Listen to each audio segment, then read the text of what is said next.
Welcome, ladies and gentlemen, and thank you for joining the first in a series of webinars hosted by Qualee. My name is Sal Fernando, and I'm the Chief of Growth at Qualee.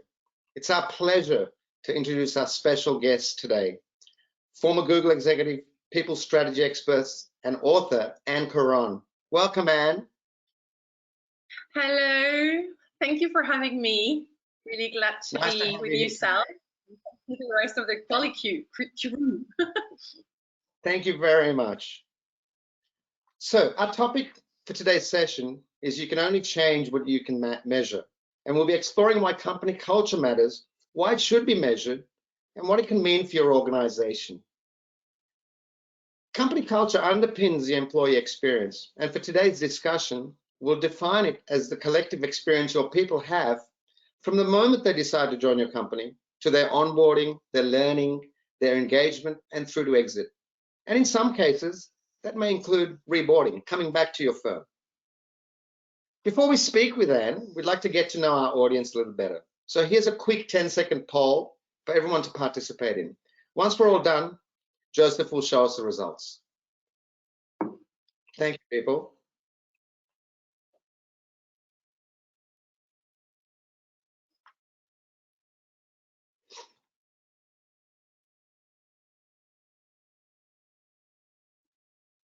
Okay, that's a lovely mix of people. 46% HR, 31% other. Thank you very much for participating, folks. It's really important to us. Let's get on with the show. Why should I care about company culture? And thank you again, Anne, for joining us today. To get started, could you help us understand what is the definition of organizational culture? Very good question. I think it's something that is spoken about an awful lot, and I think a lot of people are wondering what's all the fuss about company culture. I think people know how important it is, but what it is quite complicated. So culture is actually pre-existent to anything that you would do. It's not something that you build, it's something that is. And what are the two main elements? So there's one element that is driving more the business strategy, which is the purpose, the mission, the vision. And those are very, very important because this is basically what ensures that everybody is aligned, everybody understands why they're here, which their impact is at the wider level. And it's very much we're all on the same boat and we can row in the same direction. So that part is very important because that creates the bond of everybody else. The second element are the values. And values are not objectives. They are a definition of how we work in our company, what are the way, the behaviors that we have. And all companies are very different, and that's okay. There's no right and wrong beyond the fact that when you have a really toxic organization. But even though some people thrive and love toxicity because they that happens, they like difficulty. So it's more being authentic, and so a culture it's not made most of the time. Fantastic, Anne. Thank you so much. What are the pitfalls that you see with companies looking to improve culture? Well, the first one is what I said, is that people try to make a culture as opposed to just embracing what they have and who they are. So a good company culture is one that is authentic. And so basically, it's just about identifying what people experience in your organization and being able to describe that fairly, because that's basically who you are. So I see a lot of companies that try to use culture and values more as objectives. I wish we were more organized, or I wish we were more fun, or whatsoever. The thing is that if you're not, that's okay. I think Google was a great example to show great, people-centric culture, but it went a bit too far because everybody wanted to become like Google, but not everybody is Google, and not everybody likes to work at Google. It's like, I wish I was Angelina Jolie, but would I want to live Angelina Jolie's life? Perhaps not. That's not who I am. Would everybody want to marry Angelina Jolie? Perhaps not. So there's a difference between what you wish you were, but who you are, and the importance to make sure that you define that. So for me, that's the most important. And the second is, on the mission vision. It's often done quite quickly, only among the founders. What is important here is to communicate about it all the time. As I said, it's about ensuring that everybody is on the same boat and we're all able to go in the same direction. So it has to be communicated over and over and over again, not just displayed on the website. Yes, yes, and Google definitely turned culture on its head, didn't it? Yes. And how is the employee experience interrelated with organizational culture? Because often people think it's a top-down scenario, but it's not, is it? Well, for me, it's the other way around. And actually, employee experience is the culture. When I run company culture workshop for the part on the values, I send a survey to ask employees, how would you describe working in your organization? And this is the culture. It's not what is defined as we wish we were. So the experience which employees experience in your organization is your culture. Fantastic, and thank you so much for that insight. Folks, we're going to go on to another little quick poll before we move on to our next agenda item. Organizations have different motivations for caring about company culture. So we'd like to know why you care about company culture. Please, we'd love to hear from you.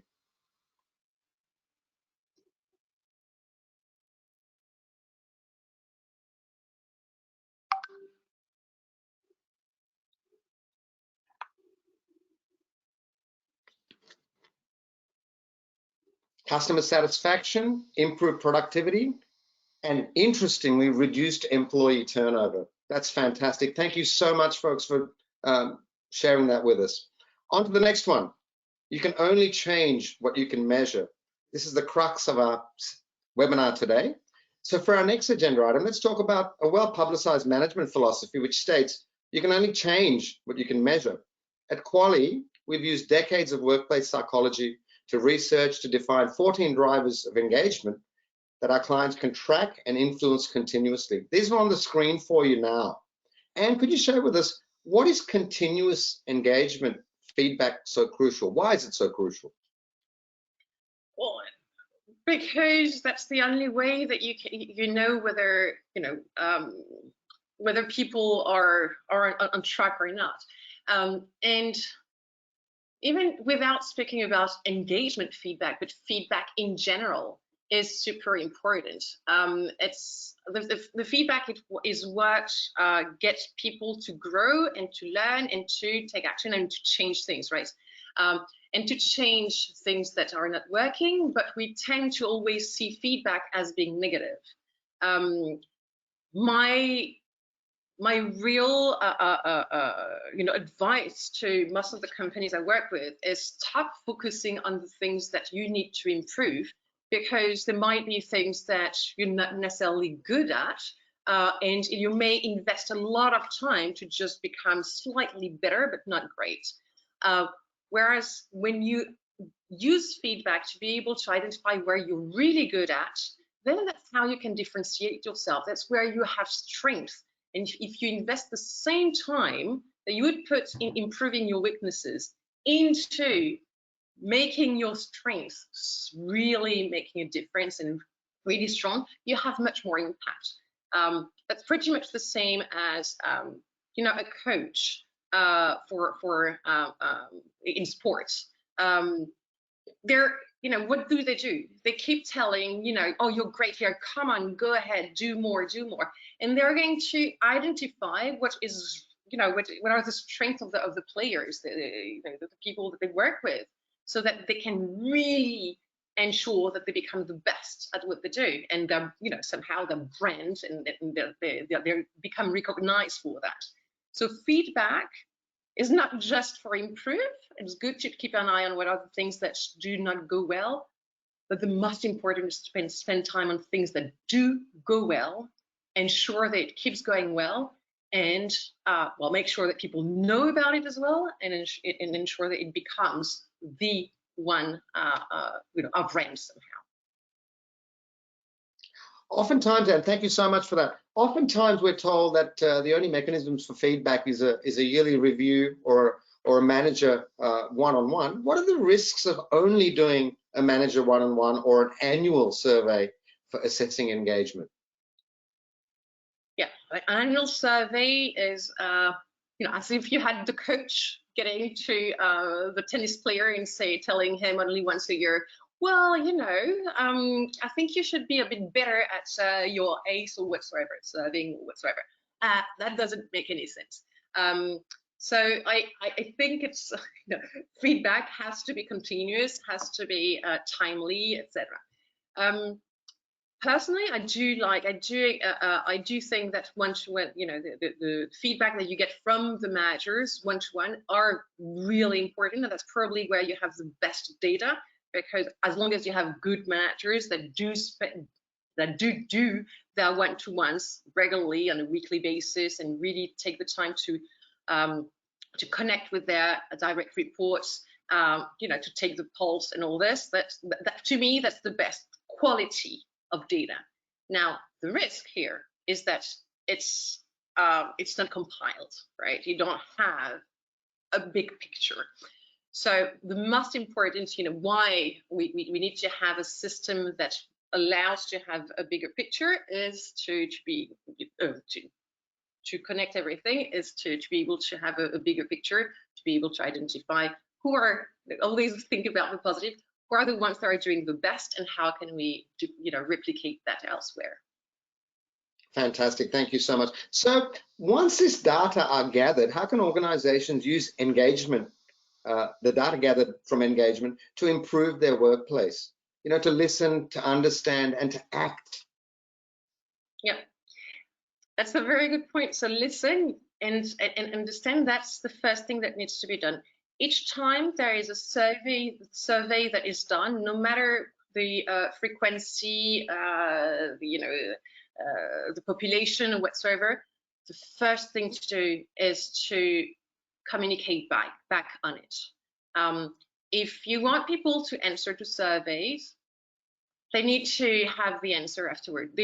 They're not, well, they know their answers, but they don't know the answers of the others, and they're probably interested to know what was the rest of the people's answers. So the first thing to do is to say, we have listened, and here it is. Look at the data that we have gathered, and we understand what you've said.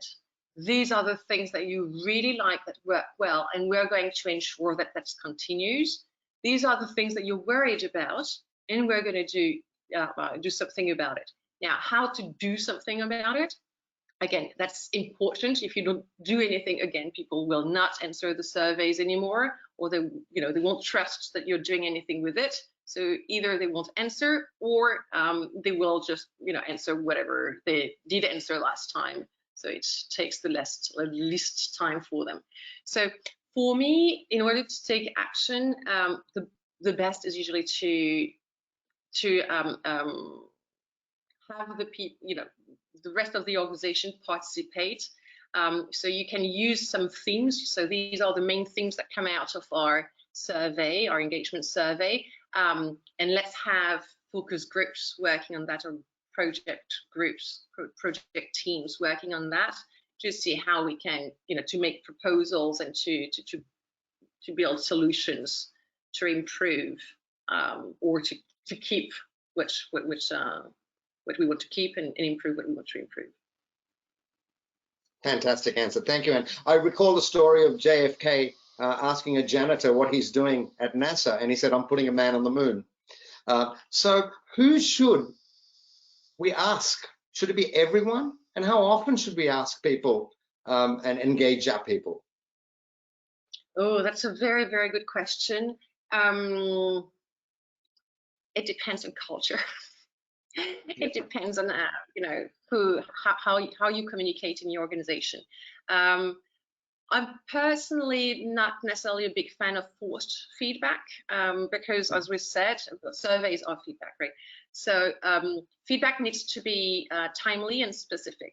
And so you just want people to be able to say what they have to say when they feel it, when they experienced it.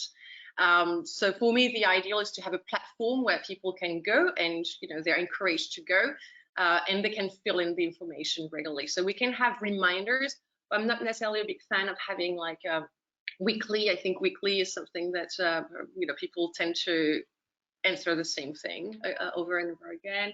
And you know, if they don't have anything to say, we can't force them to say something. However, you don't want to miss the time when they actually have something to say, and it just goes very quickly. I mean, within you know, within 2 days, you're kind of done with the emotion that you felt on a specific moment. So when you feel anger, when you feel frustration, or you feel intense joy, that's when we want people to actually speak about it because it's authentic. Yeah, and we've got many facets to this slide here. In my past, when I was unhappy and I told someone, they basically said, we'll give you more money. But it doesn't seem to be the case anymore. People really want to feel involved in their business and their strategy and feel a part of a team. What do you think about that? I totally agree. I think there are a lot of elements in here. Work has changed, and the way that we experience work is totally different to what it was 100 years ago. 100 years ago, we're going to work mostly to earn money, and it was highly productive. We're going to you know, assemble lines, and that was it. Today, the work is about thinking, problem solving. There's very, you know, it's 90% of, or 80%, like 80% of the jobs today are knowledge related. And you want people to be, you know, it's problem solving, right? You want people to think, to solve problems, to connect the dots, to be innovative, to be creative, all this. In order to have that, you need to feel comfortable. You need to be able to feel free, right? To feel at your best. And so that's why engagement is extremely important. Culture, you know, ensuring that we have the right people for the right culture, that we're hiring the right people for our culture, and not necessarily the smartest. We can find the smartest and that are adapted to our culture. That's the ideal.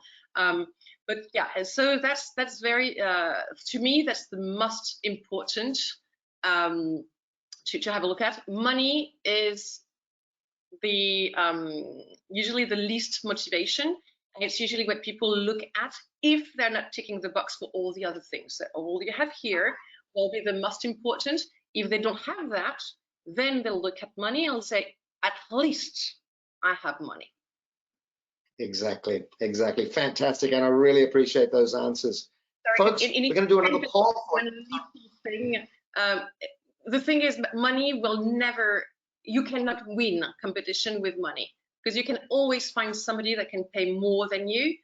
So if you try to keep people with, you know, employees with money, you may keep them for another 3 to 6 months or a year maximum. That at the end of the day, if they want to go for more money, they'll find a way. So the only thing that you can keep people, that is yours, that people cannot copy, is your culture.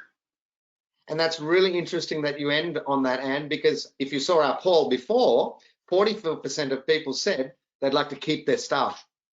So obviously we need to do something better. So that's fantastic. Thank you so much for that. Folks, we have another poll for you.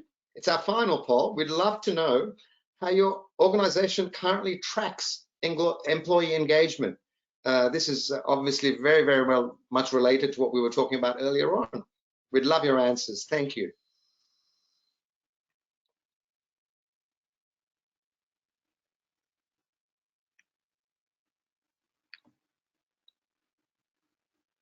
Okay, so we have annual surveys. We don't. That's the high one. Continuously, that's fantastic, folks, and other. Thank you so much for your answers. There's obviously a bunch we can do with you guys. We'd really appreciate your answers. Thank you. Okay, people, the bottom line. For our final agenda item, let's wrap up with what all of this really means for an organization. Research has shown that attitudes of employees are changing, particularly younger generations. The majority of the global workforce is remote, and in fact, from the millennial generation. And how have you seen expectations shift, and how can companies better adapt to meeting them with this crazy new workforce that we have in the world? Yeah, so I'm always a little bit skeptical when people try to speak about millennials, and usually it comes with, oh, they're so difficult to manage, and oh, what a difficult. But if you look at the data, millennials are 40 years old, up to 40 years old now. So they're not the young, crazy people that we have, that you find and usually we have in mind. Mm-hmm. Potentially in their late 30s or 40s. For me, it's not necessarily as I said earlier, it's not necessarily the people that have changed, it's the work that has changed. We are now in a world where we're solving problems. In order to feel motivated to solve a problem, you need to have the big picture. You need to feel to have a purpose that is meaningful. You feel that you have an impact, and that's really what the change happened. So for me, it's not so much that it's this generation that brought it; it's the context. And this generation was the first one to actually feel that there was a disconnect between the way organization was managing performance and the way actually they wanted to contribute. The way organization measures performance is back in the times of the assembly lines, when we measure output. We measure the number of PCs that employees produce. If you produce 10 pieces, then you will have $10. We can't do that. It's because today what employees do, they provide input. They provide the self, they provide thinking, problem solving, creativity and all that. How can you measure that? It's not possible. So, or with the tools that we were using before. And actually, it has been proved that if you measure these knowledge-related roles with the tool that we used for output, performance decreases. So the motivation, all of a sudden, it's like, people take shortcuts, right? It's like, okay, in order to get one output, let's go to the quickest, and you remove the thinking, you remove the creativity. So that's, for me, it's not so much the millennials that have changed, they just were the first one to react to the fact that, okay, I'm not being measured right, and I don't want the money that usually comes with that methodology of measuring output. I want to feel that I have an impact, I want to have a purpose, and I want to be part of something bigger than me. Yeah. So what I got from that answer there, Anne, is that it's not the people that have necessarily changed, it's the mindsets that changed. And you need to watch what you measure the correct things. So Anne, ADP has conducted some excellent research, and their quote is on the screen now for everyone to see. And people might poo-poo at this, but underpinning revenue through better employee engagement is a thing. Could you share what some of those could be? How do we get more revenue? How do we get more revenue from having better engaged employees? Yeah, for the reason I just said earlier, it's from the moment employees are engaged, they're going to put more hours into it. So they do work for a passion. They feel that it connects really with who they are. So look at when you look at people working for ecology, green, the green industry. They're fully into it, right? It's they usually care about it, and they can put hours because they really feel that they're changing the world. So that's how every organization needs to build their mission, their vision, their culture, and be able to hire people who care about what's the problem that you're solving and who will bring their whole self. So that engages people, and once they're engaged, then they will spend more hours. They will be more. They will find the right solutions because they're totally connected to it. So yes, by default, there are a lot of data like that also with the stock. So it's more revenues, more values, less absenteeism. Attrition reduces as well. So engagement is the new money. Meaning and engagement is the new money. That's a great little saying. Engagement is the new money. Thank you, Anne. And thank you so much for your time today and your valuable insights and practical recommendations. I think a lot of us can take what you've said and put it into practice. We've got a few minutes left for questions from the audience. Joseph, over to you. Folks, please take the opportunity to ask Anne some questions. All right, thank you so much, Sal and Anne, for running the discussion. Yeah, we got a lot of interesting questions here coming from our attendees. And let's start with our first question. I bet this one is for Anne. So, Anne, one of our attendees asked, who should be responsible for employee experience in the organization? Everyone. Everyone.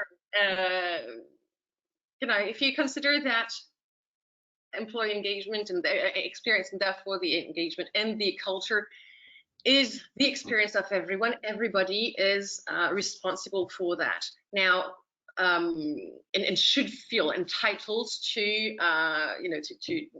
promote it, to a lot about it. Now, who drives this? It's slightly different. So I would say that there are several layers. There's the strategy side of things, and what I call the people strategy. That's led by the founders, the CEO of the organization, because basically that's the translation of the business strategy into actions. Like, okay, we have a business plan. How do we make it happen? We need people. We need people who are engaged, and therefore we need to build all this. So that starts from the top. And then the rest, the implementation gets delegated, or the tactics get delegated to HR to be able to put together some initiatives, some programs that will ensure that we are doing this consistently and that we're equipping everyone with the right tools, the right knowledge, whether that's managers, employees, everyone. All right, thank you so much, Anne. Indeed, everyone is responsible for employee experience in the organization. All right, so we have here another question coming from our attendees, and he asked, does employee experience include performance management? Anne? It does. It does. That's a little bit of what I was saying earlier. So if your employees are happy with the experience they have in your organization, which means that they are in sync with the mission, the vision, they feel they have a purpose, there's a number of different indicators that we spoke about. Then performance increases. We still have the slide here, revenues increases. So yes, for me, employee experience is actually the first driver of performance, not the performance review, not all the systems that we've been using that are dated, were used for output for assembly lines before.